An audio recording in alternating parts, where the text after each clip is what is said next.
বাইবেলের ক্রম বা শ্রেণীবিন্যাস এইভাবে করা হয়েছে। বাইবেলের মধ্যে দুটি নিয়ম রয়েছে, পুরাতন নিয়ম আর নতুন নিয়ম।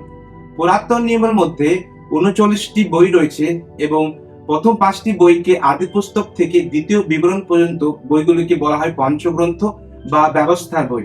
এবং তার পরবর্তী 12টি বইকে অর্থাৎ যহোশুয়া পুস্তক থেকে ইস্টের পুস্তক পর্যন্ত সেগুলোকে বলা হয় ইতিহাসের বই। এবং তার পরবর্তী 5টি বই অর্থাৎ ইয়োব থেকে পরমগীত পর্যন্ত সেগুলিকে বলা হয় কবিতা বা জ্ঞানের বই।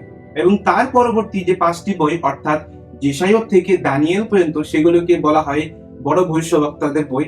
এবং অন্তিম যে 12টি বই অর্থাৎ হোশিয়া থেকে মালাখি পর্যন্ত সেই বইগুলিকে বলা হয় ছোট ভবিষ্যদ্বক্তাদের বই।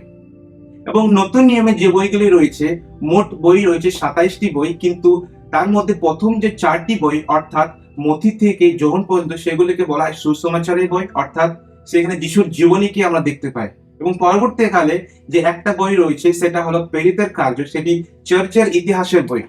এবং তার পরবর্তী যে 13টি বই রয়েছে সেগুলি পলের লেখা চিঠি, যিনি প্রভু যিশুর শিষ্য ছিলেন এবং পরবর্তীকালে প্রেরিত হয়েছিলেন। এবং তারপরে যে 8টি বই রয়েছে সেই বইগুলোকে বলা হয় সাধারণ প্রেরিতদের বই, অর্থাৎ সে সকল বইগুলি যিশুর শিষ্যরা লিখেছিলেন।